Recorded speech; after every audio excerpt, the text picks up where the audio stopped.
Mbaniriza mwena abatulaba ku Sweeney Love YouTube channel. Kansubire muli fine, kansubire muli okay. Yes, ekituleese olunaku olwaleero kwogera ku Rema Namakula. Ensonga embuziza lwaki abuze, lwaki asirise nnyo.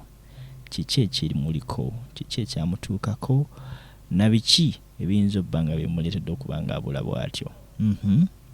Bwetyo bwe tukola wano ku Sweeney Love YouTube channel, mwenna abatulaba njala okuba nga mbeebaza, mubala okuba nga mutuwagidde, butuufu mutuwagadde, musubscribinze. Subscriptions ziri nnya buli lunaku, ffe baani be mwagala. Ensonga lwaki munaye naffe tweyama okuba nga tubaweereza, tubaleetera buli kimu ekikwata ku ba celebrities mu Uganda. Ne wabweru bwa Uganda tutuukayo, buli serebu akola ki, ayombye naani, ali ku ki, afumbiddwa ani, ayagadde ani, ebirungi byaba afunye n'ebibi ebimutuuseeko ffe byonna tubireeta, tetwekubira side. Wolokoso unfiltered ye motto yaffe, tuleeta buli kimu ku serebu. Leero tuleese Rema Namakula. Kiki ekimubuzizza, lwaki abuze, okutuuka ku ekyo ffenna tujjukira nti twasembayo okuwuliza Rema Namakula na mu biseera by'ekisiibo, biseera byali bya Yidi ndowooza, mu biseera ebyo bwe bityo. Hamza Sebunya yamukwata n'amukubako surprise. Surprise yali y'amaanyi, yayogerwako e Uganda wano. Bashek bangi ne bavaayo ne boogera ku nsonga zino. Amashek ne boogera, abamu ne bagamba kibadde kibi nnyo kyakoze, abalala ne bagamba kibadde fine. Naye munaye Hamza Sebunya ye munaye n'asalawo n'agamba nti bamwogera ki, kyaffe tukikoze. Yes, bashekats bangi n'abamu ne bavaayo ne bamuwolereza, abamu ne batamuwolereza.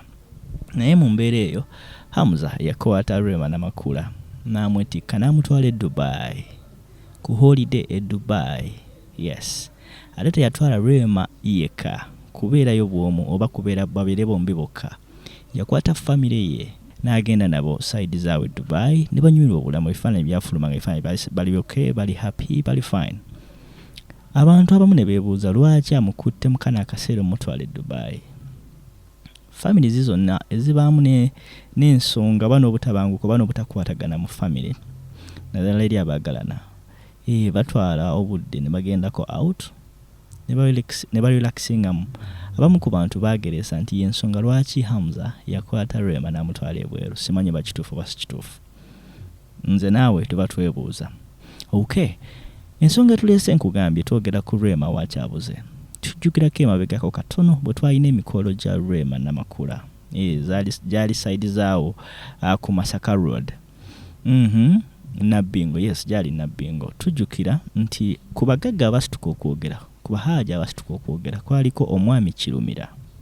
Omugagga Kirumira yakola statement n'agamba omukyalo ono tumututte waffe. Mu kumutwala nti waffe, ffe tumuvunaanyizibwako, ffe tumanyi ddi lwagenda okuyimba, na ddi lwalina okuyimba, na ddi lwalina okukoma okuyimba, na ddi lwatagenda kukoma kuyimba. Ensonga zino ze yayogera zandibanga z'ensonga lwaki Rema takyalabika ne music takyamufulumya nnyo. Kino kyakwebuuza eri nze naawe. Okay, ekyokubiri, zandibanga ensonga za Kenzo okuleeta omukyalo mupya Maila Beira Bakresa ze zivaako Rema okusirika okubanga abuze. Nze naawe tetumanyi. Okay, mbadde nkyakunyumiza nga nkuziza emabega katono nnyo ku mukolo gwa Rema ogwali side zaawe Nabbingo ku Masaka Road. Omwami Sheikh Nuhu Batte Muzaata we yaviirayo n'akola statement ku nsonga ez'enjawulo, ku nsonga eza semyekozo. Yayogera ebigambo bingi nnyo ffenna tubijjukira ne bitabulatabula, naye era munaye yagenda okufa nga ye ne Kenzo baddinganye ng'era beekutte mu ngalo ne beesonyiwa ebyayita, kubanga bano bonna baba baana. Nakuleetera vidiyo emabega kaawo katono nnyo nga omukyala Halima Namakula ayogera ku love ya Rema ne Hamza. Mu mboozi ye twakizuula nti Halima Namakula yali ayogera ku butakwatagana obwali buyingidde mu famire ya Rema ne Hamza Sebunya. Zandibanga z'ensonga waki Rema takyalabika mu bantu. Nze naawe tetumanyi, twebuuza. Naye nga omuntu omukulu oba wali liiso ly'omukulu awaddugala we walaba. Rema ne Hamza Ssebunya bayinza bba balina ensonga eno nga nzibu nnyo ebalemye okukwasaganya nga yebaleetera okuba nga ne music wa Rema ali affected. Mukimanyi nti ne Hamza Ssebunya takyalabika mu bantu, kigambibwa nti ne ku mulimu alabika takyagenda. Nze naawe naye mu kyonna tusabe ekintu kimu nti Rema Namakula ne Hamza Ssebunya omukwano gwabwe bwe baye ensonga lwaki music wa Rema Namakula takyavaayo bulungi, Rema takyalabika mu bantu, batereere. Abantu abakulu bangi babamanyi, basobola okwogera nabo kubanga era bali involved. Mwanyi bwe mutuuka ku kiseera nti mwewasizza, kitegeeza n'abalala baba involved mu laavu yammwe. So nsaba abakulu abali mu laavu y'abano boogereko nabo, si kulwanga laavu yaabwe naye ekoma. Nga bw'omanyi ba celebrities bangi ennaku zino bwe baawukanye, kye kimu ekyatuuse ku Nina Rose ne Daddy Andre. Daddy Andre okuvaayo n'ayogera nti Angela Katatumba yali amwesibako. Angela Katatumba naye n'avaayo n'ayogera oba n'aleeta amazima ku biki ebyaliwo nani yakwana nawwa we baali batuuse.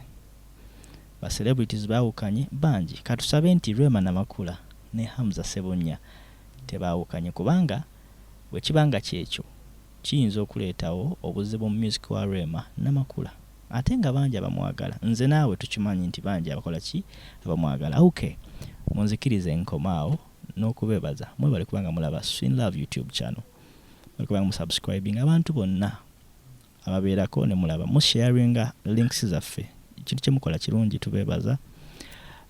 Yes, tuddingane nga ndeeta ndooza lujja bba lunaku lwanca nga mbaleetera emboozi endala ku serebu bwetyo bwe tukola wano ku Swin Love YouTube channel.